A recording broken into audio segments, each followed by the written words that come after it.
الذي ليس لصفته خد محدود ولا نعت موجود ولا وقت معدود ولا أجل ممدود، بطر الخلائق بقدرته ونشر الرياح برحمته. الصلاة والسلام على الرسول المصدق المصطفى الأمجد المحمود الأحمد سيدنا ومولانا ومولى الكونين جد الحسن والحسين معاني والقاسم محمد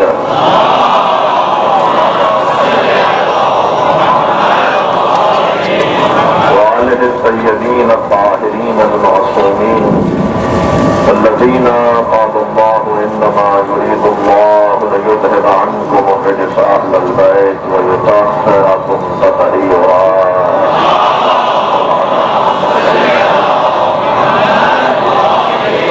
ولعنة الله على أعدائهم أجمعين من يوم عداوتهم إلى قيام يوم الدين.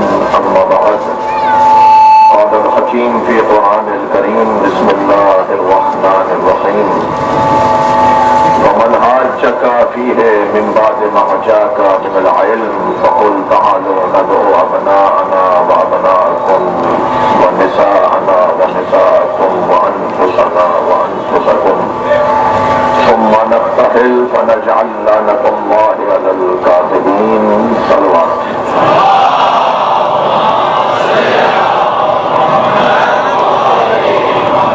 آپ کا جذبہ ایمانی اور شوق ادا مجھے آمادہ کر رہا ہے کہ میں مجلس مکمل پڑھوں گا.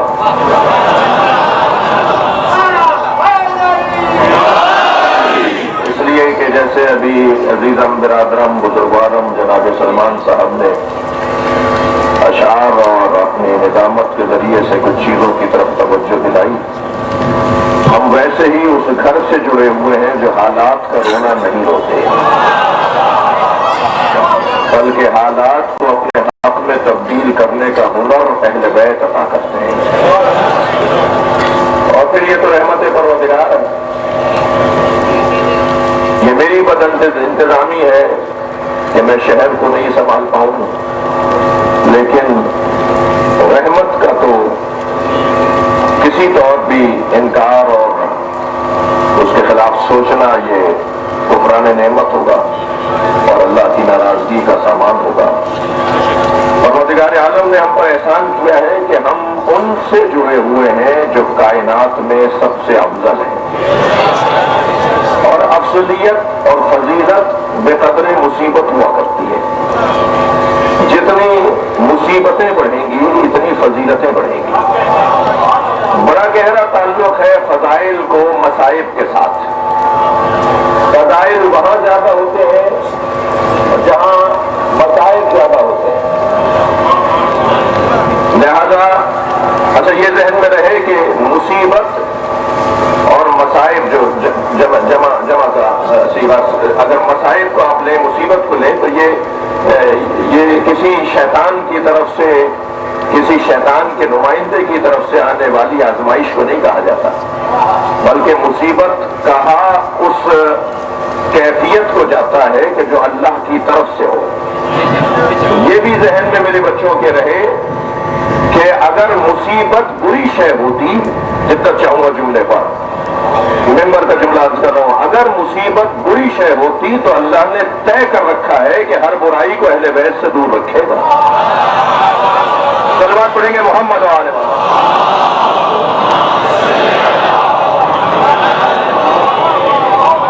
مصیبت بری شے نہیں ہے. مصیبت در حقیقت ایک آزمائش کا نام ہے، ایک ابتلا کا نام ہے، ایک امتحان کا نام ہے، اور ہر ایک سے امتحان اس کی حیثیت کے مطابق لیا جاتا ہے.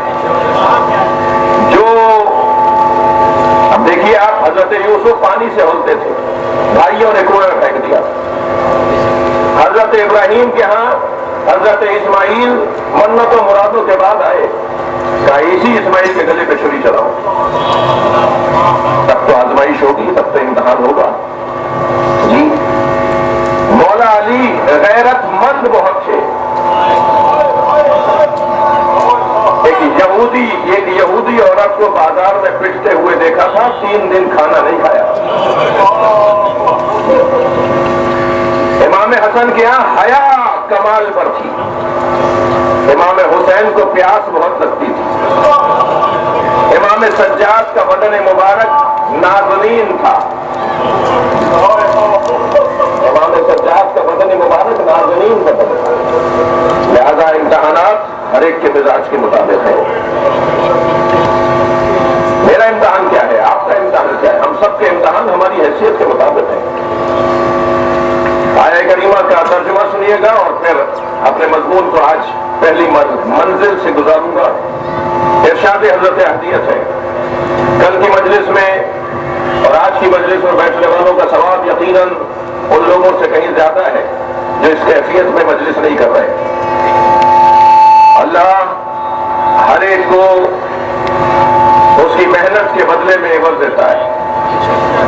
یہ آج کی مجلس اور کل کی بھی اسی طرح کی کچھ تعداد آپ کی آج نسبتاً زیادہ ہے، اور یہ عہد بھی اپنے آپ سے کرتے جائیے کہ اگر موسم کیسے ہی رہے، کیونکہ پیش گوئی پورے عشرے میں کچھ اسی طرح کی ہے، تو یہ ثابت کیجئے کہ ہم موسموں پر چلنے والے لوگ نہیں ہیں بلکہ موسم کا مقابلہ کرنے والے لوگ ہیں، اور اسے اپنے لیے رحمت الہی کا عنوان قرار دیں گے۔ ارشاد حضرت اہدیت، وَمَنْ حَاجَّكَ فِيهِ مِنْ بَعْدِ مَا جَاءَكَ مِنَ الْعِلْمِ، ترجمہ سنیے گا، جو علم آ جانے کے بعد من بعد ما جاءک من العلم، جو علم آ جانے کے بعد بھی کٹ حجتی کرے، ضدیت کرے، بحث کرے، مباحثہ کرے، تسلیم نہ کرے، دلیل آ جانے کے بعد دلیل نہ ہونے پر بھی ضد کر رہا ہو، یہ ذہن میں رہے کہ اللہ ضدیوں کو پسند نہیں کرتا۔ ہاتھوں برہانکم ان کنتم تعلمون، اگر تم جانتے ہو، اگر تم بات صحیح کر رہے ہو تو دلیل لے کر آؤ۔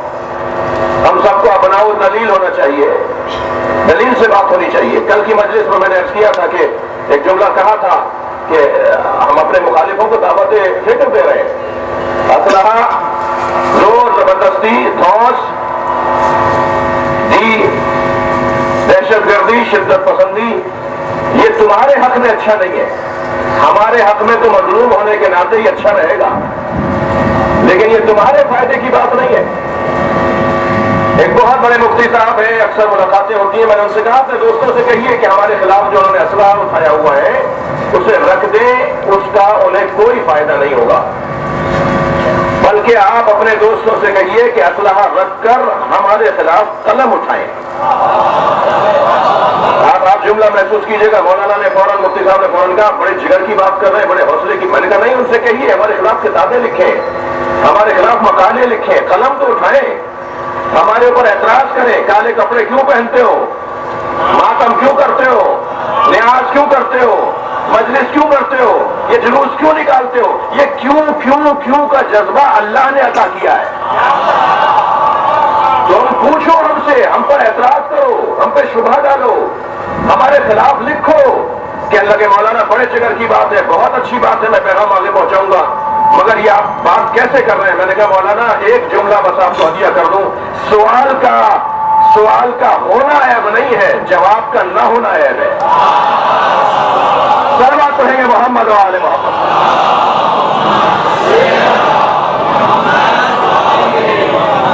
لہذا قرآن پکار کر کہہ رہا ہے میرے حبیب کہ جو دلیل آ جانے کے بعد، علم آ جانے کے بعد کٹ حجتی کریں، بحث مباحثہ کریں، ضدیت کریں، ان سے پھر بحث نہ کرو بلکہ مباہلہ کرو۔ نبی مکرم کے ساتھ کیا ہو رہا تھا؟ نبی نے کیا کیا تھا نصارہ نجران کے ساتھ؟ مناظرہ کیا تھا۔ مناظرہ، دقت چاہوں گا، مناظرہ قرآن کی آیات سے ثابت ہے۔ اس چیز کی مخالفت نہ کیجیے جو قرآن اور حدیث میں صراحت کے ساتھ موجود ہو اور جو فطریات اور عقلیات کے مطابق ہو۔ اتنا بڑا مجمع بیٹھا ہے، کیا سب کے نظریات ایک جیسے ہیں؟ جب ایک دوسرے کو اپنا نظریہ سنائے اور دوسرا پہلے کو اپنا نظریہ سنائے تو یہ نظریوں کے تبادلے کو ہی تو مناظرہ کہا جاتا ہے۔ اب جس کی دلیل مضبوط ہوگی، جس کے پاس بات اچھی ہوگی، اس کی بات کو مان لیا جائے گا، اور اگر کوئی نہیں مانتا تو پھر اس کے لیے ایک مباہلہ کی کیفیت آئے گی، اور مباہلہ تو ایک انتہائی کیفیت ہے جس کو میں آج ہی آگے کی مجلس میں عرض کروں گا۔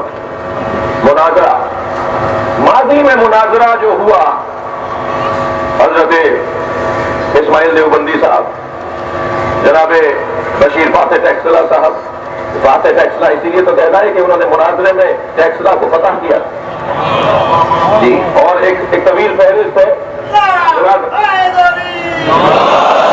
ایک طویل فہرست ہے مناظروں کی۔ آج بھی بعض مناظر ہمارے یہاں بڑے مضبوط ہیں، ہمارے بھائیوں کے یہاں بھی بڑے مضبوط مناظر ہیں۔ یہ ماضی کا مناظرہ اور جدید مناظرہ، آج جدید مناظرے میں کچھ قواعد تبدیل کر دی گئے اور ماضی کے مناظرے کو ترک کر دیا گیا ہے۔ دو وجہ رہی اس کے ترک ہونے کی۔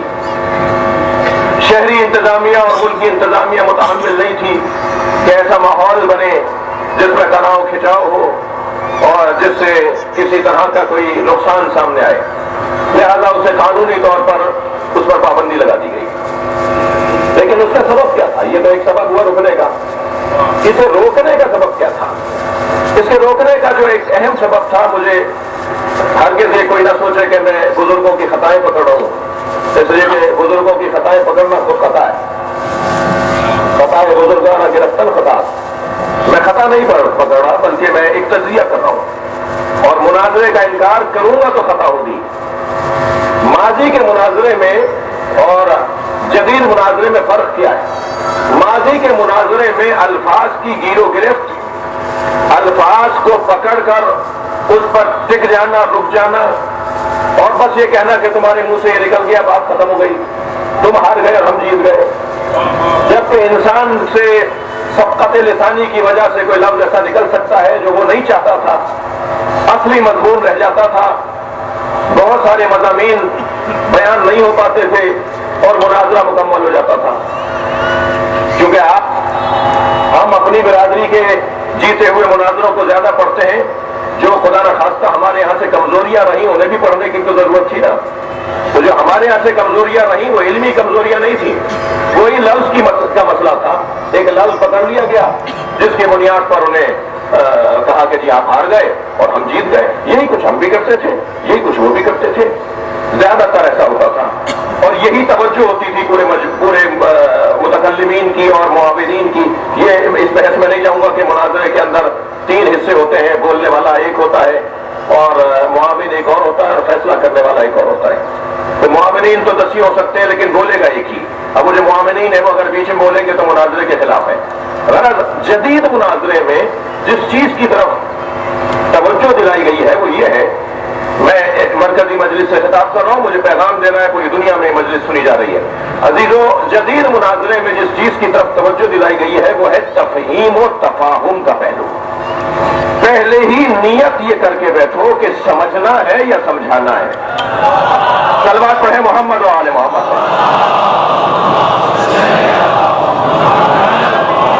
اس سے بہتر اور بلند صلوات نبی کی ذات ہے۔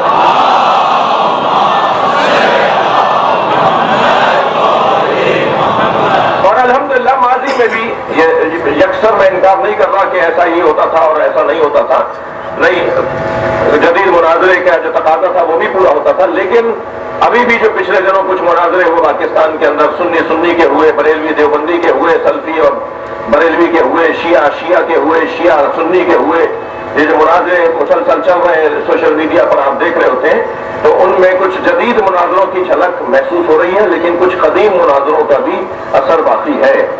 تو مناظرہ ایک فطری مسئلہ ہے، قرآن کی آیات اس پر موجود ہیں، قرآن پکار کے کہہ رہا ہے دلیل لے کر آؤ، اگر تم صحیح ہو، اگر تم سچے ہو تو دلیل لے کر آؤ، دلیل لاؤ، یا ہماری مانو یا ہم سے منو، ہماری مانو یا ہمیں منواؤ، یا ہمیں منواؤ یا ہماری مانو۔ یہ مناظرے کے بنیادی اصول ہیں۔ نبی مکرم سے جو مناظرہ ہو رہا تھا، بہت دیر لگا دی میں نے اس بات کے کرنے میں، وہ نبی مکرم سے مناظرہ ہو رہا تھا، نصارہ نجران کا وہ مناظرہ کیا تھا، بحث کا عنوان کیا تھا؟ سرکار کے ساتھ جو بحث ہو رہی تھی وہ یہ ہو رہی تھی کہ حضرت عیسیٰ علیہ السلام اللہ کے بیٹے ہیں معاذ اللہ، اور نبی یہ فرما رہے تھے کہ حضرت عیسیٰ اللہ کے بیٹے نہیں ہیں۔ تو حضرت عیسیٰ کے ابن اللہ ہونے پر بحث تھی۔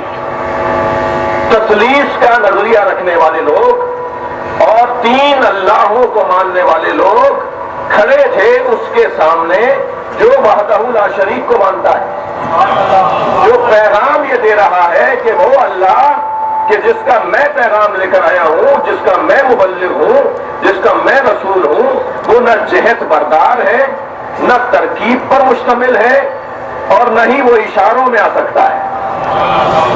اللہ کی وحدانیت اس کے بسیط ہونے کے ذریعے سے نبی سمجھا رہے ہیں۔ وہ بسیط ہے، وہ مرکب نہیں ہے، وہ جہتوں میں دیکھ، مثلا میرا یہ سیدھا ہاتھ ہے، یہ الٹا ہاتھ ہے، تو سیدھا یہاں ہے، الٹا یہاں ہے۔ یہ جہت ہو گئی سیدھے کی، یہ جہت ہو گئی الٹے کی، یہ سمت ہو گئی سیدھے ہاتھ کی، یہ سمت ہو گئی الٹے ہاتھ کی۔ تو سمتوں میں جو تقسیم ہو جائے وہ جہتوں میں تقسیم۔ اللہ کعبے میں ہے،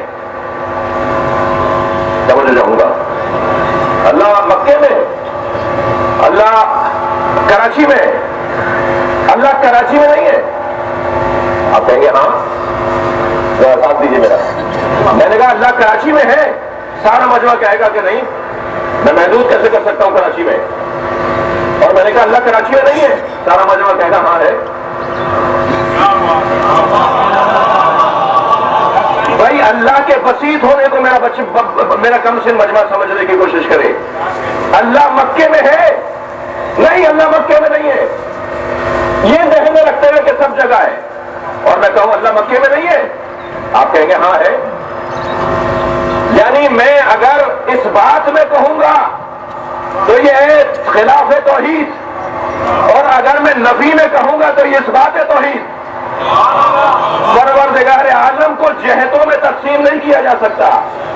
اور میں مزاجوں کو ذہن میں رکھتے ہوئے جملہ کہہ دوں، بعض لوگ مکے میں جا کے اللہ کو تلاش کرتے ہیں۔ اللہ کو ڈھونڈنا ہے تو اپنے من میں تلاش کرو۔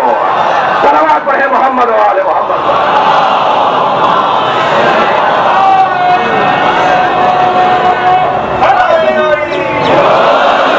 پروردگار عالم کسی جہت کے اندر نہیں ہے، وہ ترکیب کا عنوان نہیں رکھتا، وہ مرکب نہیں ہے، وہ مرکب نہیں ہے۔ توحید شناس مجمع بیٹھا ہے اور نہج البلاغہ پڑھنے والے لوگ بیٹھے۔ مولا علی وجہ اللہ ہے، مولا علی کا چہرہ وجہ اللہ نہیں ہے، پورا علی وجہ اللہ ہے۔ سمجھو چاہوں گا، مولا علی ید اللہ ہے، مولا علی کا ہاتھ ید اللہ نہیں ہے، مکمل علی ید اللہ ہے۔ علی عین اللہ ہے، علی کی آنکھیں عین اللہ نہیں ہے، علی کا وجود عین اللہ ہے۔ لہذا یہ پیچھے بھی ایسے ہی دیکھیں گے جیسے آگے دیکھتے ہیں، یہ جاگتے میں جیسے دیکھتے ہیں ایسے سوتے میں بھی دیکھیں گے، اس لیے کہ اللہ کی آنکھ۔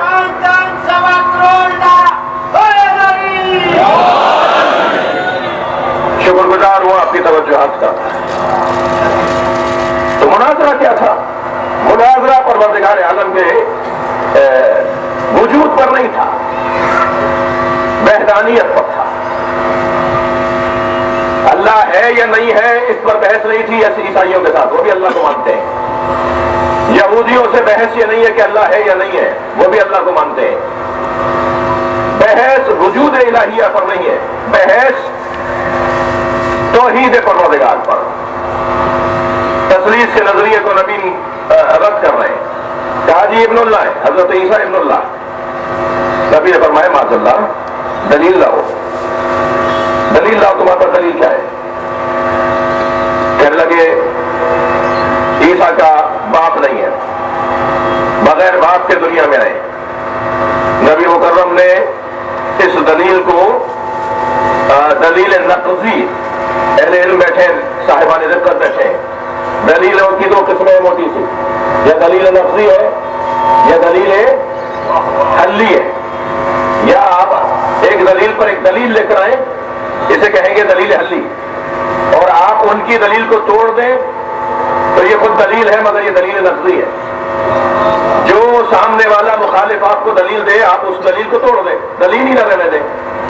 آپ نے تو کوئی دلیل نہیں دی مگر ان کی دلیل کو توڑ دیا، یہ بھی ایک دلیل ہے، مگر اس دلیل کو کہتے ہیں دلیل نقضی، اور ایک مرتبہ نہیں ان کی دلیل کو آپ نے مان لیا، اب ان کی دلیل پر دلیل دے رہے ہیں، تو یہ دلیل حلی ہے۔ نبی نے دلیل نقضی یہ دی، کہنے لگے کہ حضرت عیسیٰ کے باپ نہیں ہیں، بغیر باپ کے دنیا میں آئے ہیں، تو نبی مکرم نے نقضی دلیل یہ دی کہ اگر یہی دلیل ہے کہ وہ بغیر باپ کے آئے ہیں تو حضرت آدم کی تو ماں بھی نہیں ہے، کیا تم قائل ہو حضرت آدم کے معاذ اللہ ابن اللہ ہونے کے؟ صلوات پڑھیں محمد و آل محمد۔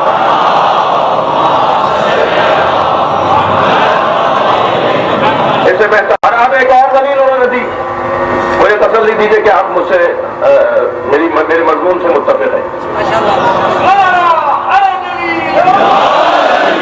دوسری بات انہوں نے یہ کی کہ عیسیٰ اللہ کے بیٹے ہیں اس لیے کہ اللہ کے عبد ہیں۔ کیا کہا تھا حضرت عیسیٰ؟ اچھا اس کا انکار تو کر نہیں سکتے تھے کہ جب گود میں آئے تھے تو کہا تھا اس وقت کے کابل احبار نے، یہودی علماء نے کہ اے مریم تمہارے باپ تو ایسے نہیں تھے، تمہاری ماں تو ایسی نہیں تھی، یہ بچہ بغیر باپ کے کیسے آ گیا؟ تم تو قدیسہ ہو، تم تو مقدسہ ہو، تم تو قدسیہ ہو، تم بغیر شوہر کے بچے کو کہاں سے لے آئیں؟ اور وہاں اللہ نے چھپ کر روزہ رکھنے کا جناب مریم کو حکم دیا تھا، مریم تمہارا کام خاموش رہنا ہے۔ اللہ جسے معصوم بنا کر بھیجتا ہے اس کی عصمت کا انتظام بھی خود کرتا ہے، لہذا تمہارا یہ کام نہیں ہے، یہ کام تو میرا ہے، میں نے تمہیں بنا کر بھیجا ہے نا، تو میں ہی تمہاری حفاظت بھی کروں گا، تمہارا کام تو صرف اتنا ہے کہ تم خاموش رہو، پھر دیکھو کہ منظر کیا بنتا ہے، اور اگر زیادہ بات کرے تو اسی بچے کی طرف اشارہ کر دینا کہ اس سے پوچھ لو۔ توجہ چاہوں گا جانے کے نامی مجلسی مجمع بیٹھا ہوا ہے کہ ایک مرتبہ جب انہوں نے تکرار بڑھائی تو حضرت مریم نے فاشارت الیہ، حضرت عیسیٰ کی طرف اشارہ کر دیا۔ وہ کہتے ہیں کیا ہوا؟ تو اشارہ کر رہی تھی، کہنے لگی کیا کہنا چاہ رہی ہو؟ اس سے بات کریں، تم تو جواب دے نہیں رہے ہو، اس سے بات کریں، کیسا تو کر لیں، ہم اس سے کیسے بات کریں؟ من کان فی المہد صبیا، جو بھی گہوارے کا بچہ ہے۔ آپ نے دیکھ لیا نا کہ جو نبی اور امام کو اپنے جیسا مانتا ہو پھر اسے ایسی منہ کی کھانی پڑتی ہے کہ تاریخ بشریت میں ایک علیحدہ عنوان بنے گا۔ یہ کیسے بات کرے گا؟ یہ تو ابھی گود کا بچہ ہے۔ جیسے ہی انہوں نے انہیں اپنے بچوں جیسا جانا فوراً حضرت عیسیٰ بولے انی عبداللہ، میں اللہ کا بندہ ہوں۔ دقت والا مجمع ہے، جملہ سنیے، سب سے بڑا اعزاز نبی ہونا نہیں ہے،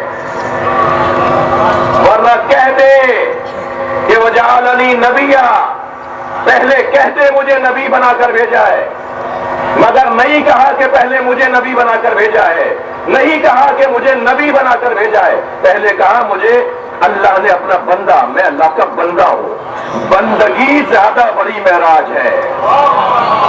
عزیزان گرامی، ہم بھی اپنے نبی کو پہلے عبدہ کہتے ہیں، پھر رسولہ کہتے ہیں۔ پہلے ہم اپنے نبی کی بندگی کا اعلان اور اقرار کرتے ہیں، پھر ہم نبی کی رسالت کا انکار کرتے ہیں۔ بندگی میں اور رسالت میں موٹا فرق یہ ہے کہ جب یہاں سے وہاں کا سفر ہو تو اسے بندگی کہا جاتا ہے، اور جب وہاں سے یہاں کا سفر ہو تو اسے رسالت کہا جاتا ہے۔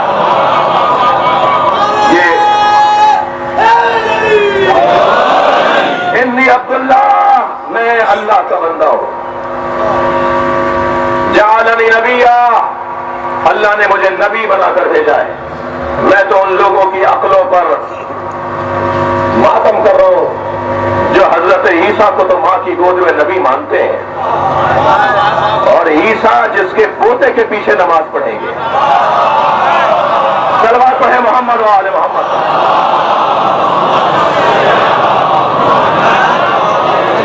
ایک اور صلوات نبی کی ذات پہ ہے۔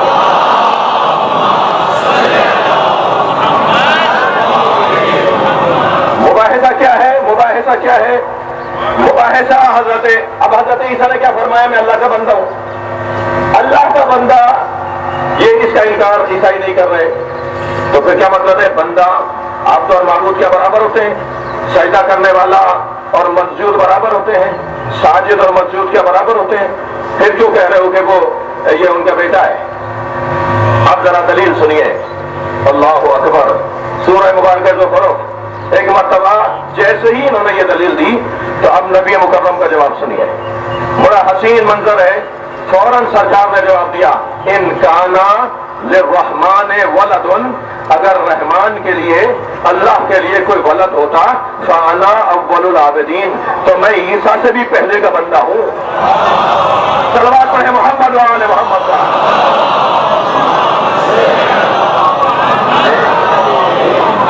میں اگر رحمان کے لیے کوئی ولد ہوتا تو میں تو سب سے پہلا بندہ ہوں۔ بندگی کا تعلق نبی کا اللہ کے ساتھ کب کا ہے، یہ ہمیں بیان کرنا ہمارے بس کی بات نہیں ہے۔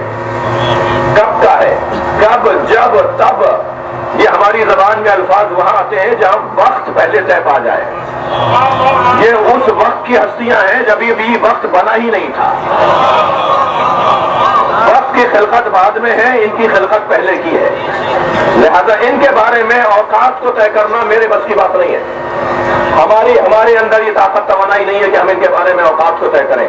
بس انہوں نے اتنا کہہ دیا کہ اجعلونا مخلوقین قولوا ما شئتم، تم ہمیں مخلوق مانو پھر جو چاہو بولو۔ صلوات پڑھیں گے محمد و آل محمد۔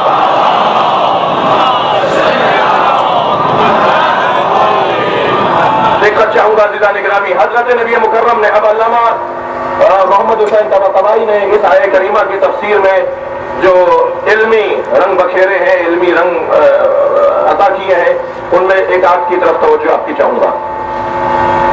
عبد کے جو سرکار نے فرمایا نا کہ اگر انکان للرحمن ولد، اگر رحمان کے لیے ولد ہوتا فانا اول العابدین، تو میں سب سے پہلا اللہ کا بندہ ہوں۔ عبد عربی زبان میں، پہلے تو یہ ذہن میں رہے کہ عبد کی دو قسمیں، پھر مجھے تسلی دیجئے کہ آپ میرے ساتھ ہیں۔ عبد کی دو قسمیں ہیں، ایک عبد اطاعت اور ایک عبد عبادت۔ دیکھیے، بہت بڑا نام تھا علامہ عبد العلی، علامہ عبد الحسین جی، ایران عراق میں، اور یہاں بھی میں نے ایک آدھ نام دیکھے، عبد الرضا۔ میں جنت البقیع میں ائمہ بقیع کو سلام کر رہا تھا اور توفیق حاصل تھی کہ جس کتاب سے میں زیارت نامہ پڑھ رہا تھا وہ ہماری ہی ترتیب دی ہوئی تھی۔ مجھ سے ایک متوع نے آ کر وہ کتاب چھینی اور کہنے لگا یہ کسی شیعہ سے لے کر آئے ہو، تم شیعہ ہو، اس میں شرک بنا ہوا ہے۔ میں نے کہا جی کیا ہے؟ تو اس نے وہی صفحہ کھولا جو ائمہ بقیع کی زیارت نامے کا تھا۔ اس کے آغاز میں معصوم امام نے ائمہ بقیع کو جو سلام کیا ہے، امام علی نقی سے منقول ہے، جو سلام کیا ہے اس کے اندر پہلا جملہ یہ ہے کہ انا عبدکم وابنو عبادکم وابنو آبائکم انا عبدکم و آبائکم۔ سمجھ چاہوں گا، انا عبدکم و آبائکم، میں آپ کا بندہ ہوں اور آپ کے آباء و اجداد کا بندہ ہوں۔ انا عبدکم، میں آپ کا بندہ ہوں اور آپ کے آباء و اجداد کا بندہ ہوں۔ تو اس نے کہا بندہ تو اللہ کا ہونا چاہیے، عبداللہ ہونا چاہیے۔ یہ شرک کرتے ہیں شیعہ حضرات کہ ائمہ اہل بیت کے بارے میں کہتے ہیں کہ یہ ان کے بندے ہیں۔ تو میں نے کہا حضور، حضرت بلال حبشی کس کے عبد تھے؟ کہنے لگا ابو ذر غفاری کے۔ میں نے کہا کہ وہ شرک کر رہے تھے یا معاذ اللہ حضرت ابو ذر غفاری شرک کر رہے تھے؟ تو میں نے کہا آپ کے یہاں فقہی کتابوں میں عبد و اما کی بحث ہے یا نہیں؟ غلاموں اور کنیزوں کی بحث ہے یا نہیں؟ غلام کو عبد کہتے ہیں یا نہیں کہتے؟ تو وہاں غلام کو عبد کہتے ہیں تو آپ کے وہاں شرک ہو رہا تھا نبی کے زمانے میں بھی؟ صحابہ کرام کے عبد تھے یا نہیں؟ کہنے لگے نہیں، وہ تو انہوں نے خریدا تھا انہیں۔ میں نے کہا ہم اپنے آپ کو بیچنے آئے۔ تو یہ تو کم سے کم طے ہو گیا کہ لفظ عبد، صلوات پڑھے ذرا محمد و آل محمد۔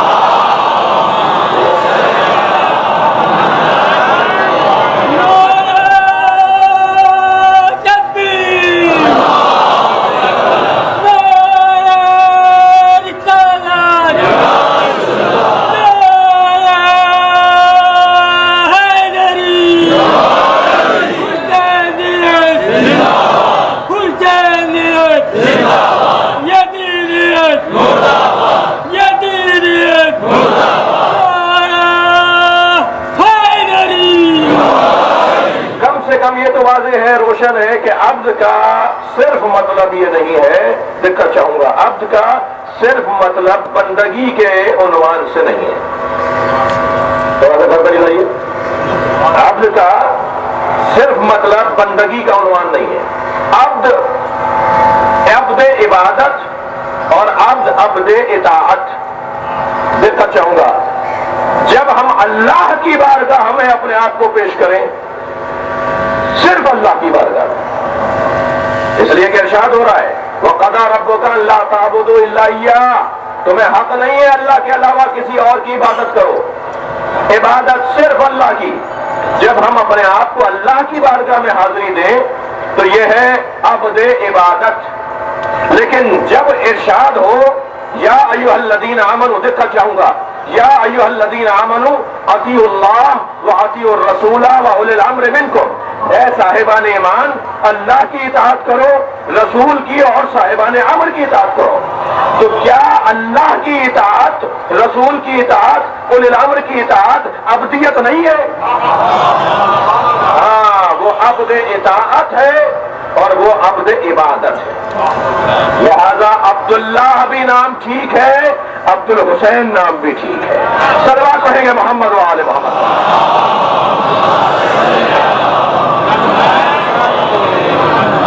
الحمدللہ. عزیزان گرامی، بحث یہ تھی نبی مکرم نے، تو یہاں عبد کے حضرت علامہ محمد حسین طباطبائی صاحب تفسیر المیزان بیان کرتے ہیں کہ عبد کو لغت میں کئی معنی میں لیا گیا ہے.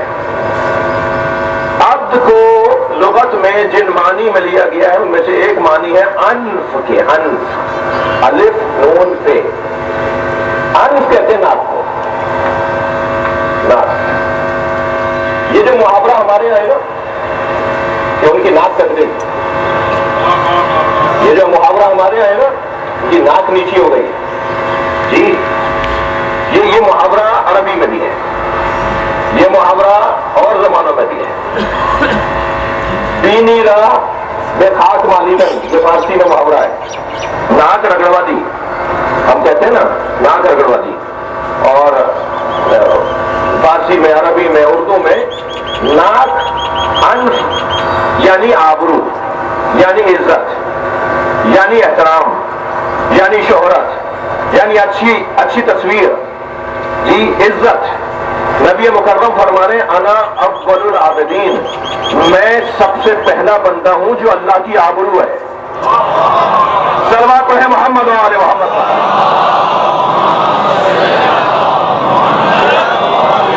میں اللہ کی پہلی آبرو ہوں، میں عزت پروردگار کا سبب ہوں. میری وجہ سے اللہ مانا گیا ہے، میری وجہ سے اللہ پہچانا گیا ہے. اب تک اگر کسی کو اس جملے پر کوئی خلش ہو اور کوئی اٹکن اور کوئی رکاوٹ ہو تو میں جملہ کہہ دیتا ہوں.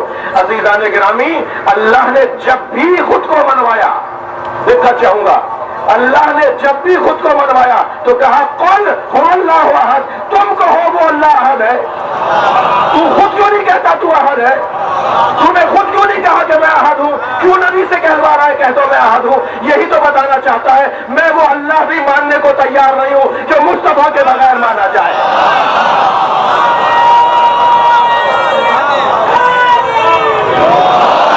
صلوات پڑھیں گے محمد و آل محمد.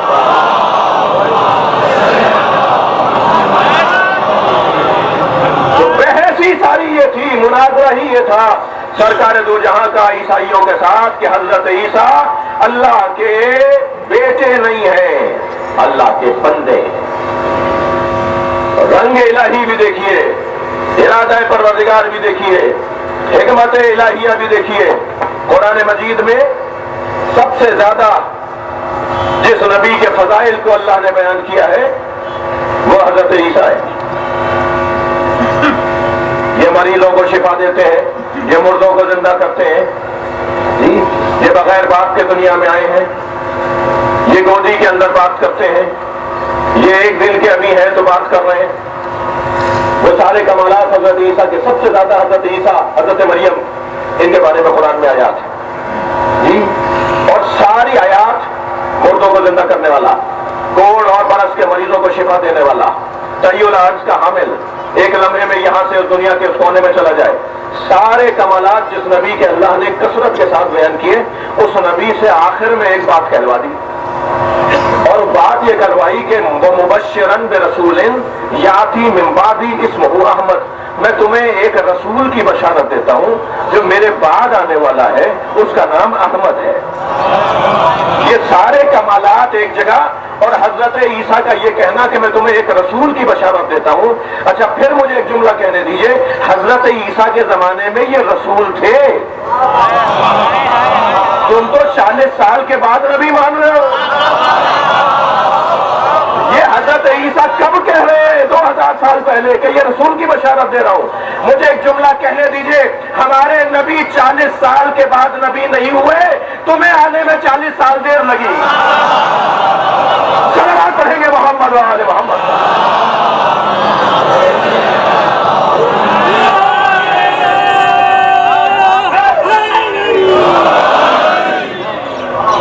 بحث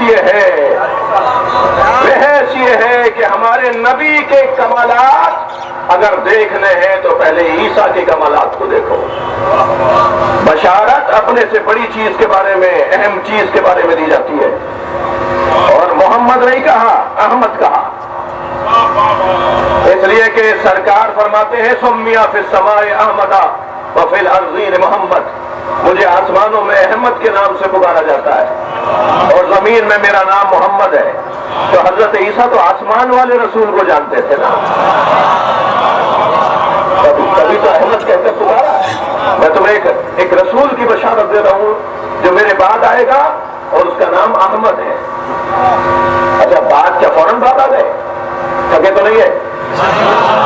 کیا حضرت عیسیٰ کے فوراً بعد ہمارے رسول آ گئے؟ تو حضرت عیسیٰ تو فرما رہے ہیں کہ میرے بعد آنے والا ہے۔ شاید کوئی منزل بیان اہمیت کی حامل ہو، کیا فرمایا میرے بعد ایک رسول آنے والے ہیں جن کی میں بشارت دے رہا ہوں۔ تو رحلت حضرت عیسیٰ تو دیتا ہے، مگر حضرت عیسیٰ کے اٹھ جانے کے بعد، حضرت عیسیٰ کی غیبت میں جانے کے بعد، حضرت عیسیٰ کی غیبت میں جانے کے بعد کیا نبی آ گئے؟ یہ جو حضرت عیسیٰ کے غائب اور غیبت میں جانے کے بعد اور ہمارے نبی کے آنے کے بعد تو سینکڑوں سالوں کا فاصلہ ہے، تو کیا کریں گے آپ ان دنوں میں؟ عزیزان گرامی، مجھ سے کسی نے پوچھا کہ اگر حضرت ابو طالب کے بارے میں آپ ایک لفظ میں کچھ کہنا چاہیں تو کہیں۔ 1 گھنٹے کی تقریر کا وقت نہیں ہے۔ بعض اوقات ایسا ہوتا ہے کہ مہمان خصوصی کو بلایا جاتا ہے اور پھر مہمان خصوصی کے پاس ٹائم 5 منٹ سے رہ جاتا ہے۔ سب نے خوب اچھی طرح باتیں کر لی، جس کو بلایا تھا اہم تقریر کے لیے اس کے پاس 2 منٹ کا ٹائم رہ گیا، کہنے کہ جی ٹائم بہت کم ہے، 5 منٹ میں حضرت ابو طالب کی عظمت بیان کیجیے۔ تو میں طالب علم ضرور ہوں، اس کا احساس بھی ہے، اپنے کم علمی کا اعتراف بھی ہے، مگر میں نے ایک سیمینار میں ایک جملہ کہہ کر اپنی جگہ لے لی تھی اور وہ جملہ آپ کو ہدیہ کر رہا ہوں۔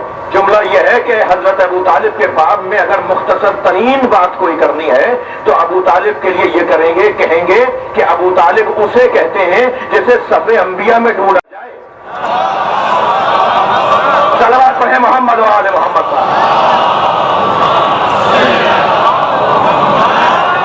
اس سے بلند اور بہتر صلوات حضرت ابو طالب۔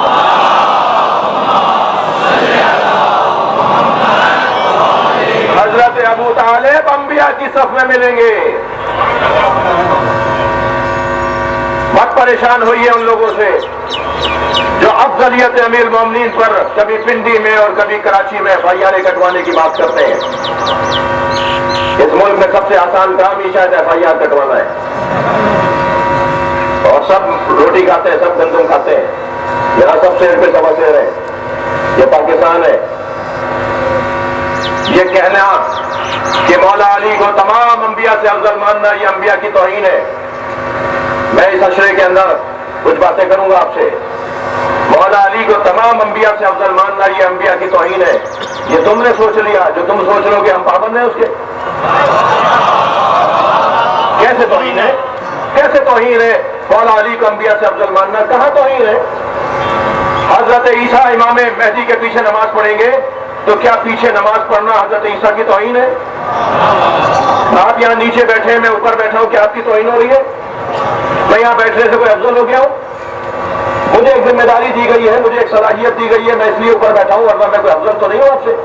کل کی مجلس میں کہہ چکا ہوں کہ آپ افضل ہیں مجھ سے، اس لیے کہ حسین کا عزادار حسین کے ذاکر سے افضل ہے، اس لیے کہ رونے والا رلانے والے سے افضل ہے.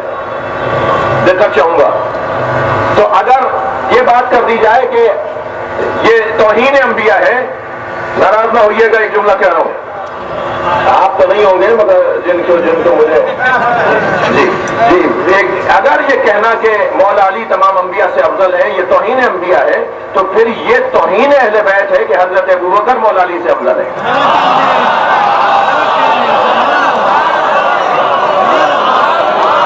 صلوات کہیں گے وہاں.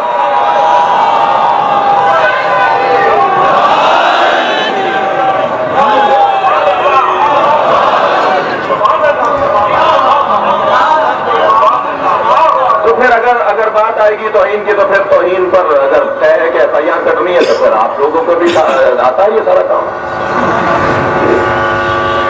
اس دورانیے میں کون ہے؟ تھوڑا میرا ساتھ دیجیے گا. ساتھ سے مراد یہ کہ تھوڑی توجہ بڑھائیے گا. اس دورانیے میں جو حضرت عیسیٰ اور نبی مکرم کے درمیان بے سطح ولادت سرکار دو جہاں کا دورانیہ، اس دورانیے میں کون ہے جو حجت خدا ہے؟ زمین تو حجت خدا سے خالی نہیں رہ سکتی. یہ حضرت ابو طالب کا کلمہ ڈھونڈیں، آپ ائمہ کی تعلیمات کی روشنی میں یہ روشن کریں کہ عظمت ابو طالب کیا ہے. میں ایمان ابو طالب پر بات کرنا توہین ابو طالب سمجھتا ہوں. ایمان ابو طالب پر بات ہی نہیں ہونی چاہیے، عظمت ابو طالب پر بات ہونی چاہیے. اور آپ ذرا دیکھیے کہ وہ جو لم یلد ولم یولد ہے، وہ جو لم یلد ولم یولد ہے، اس نے مکے کے ایک والد اور ولد کی قسم کھائی ہے. تو جو چاہوں گا دقت بڑھائیں گے.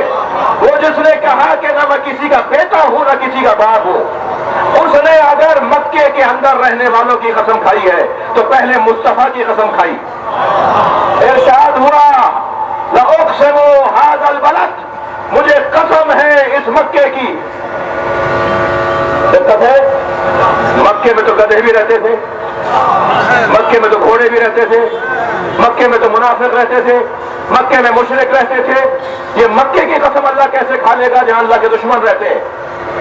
کیا ان گنت گدھے گھوڑے رہتے ہو،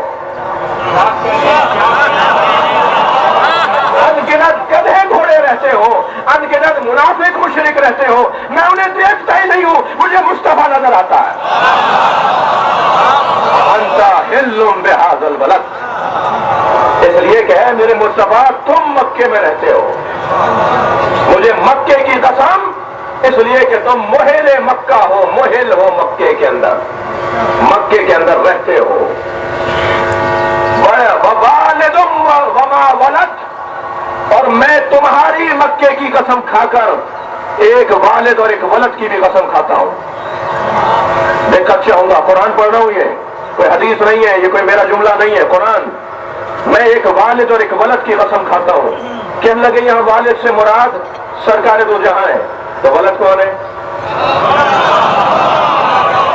جی کہنے لگے جی والد سرکار ہے. اچھا سرکار کی تو پہلے قسم کھا لی.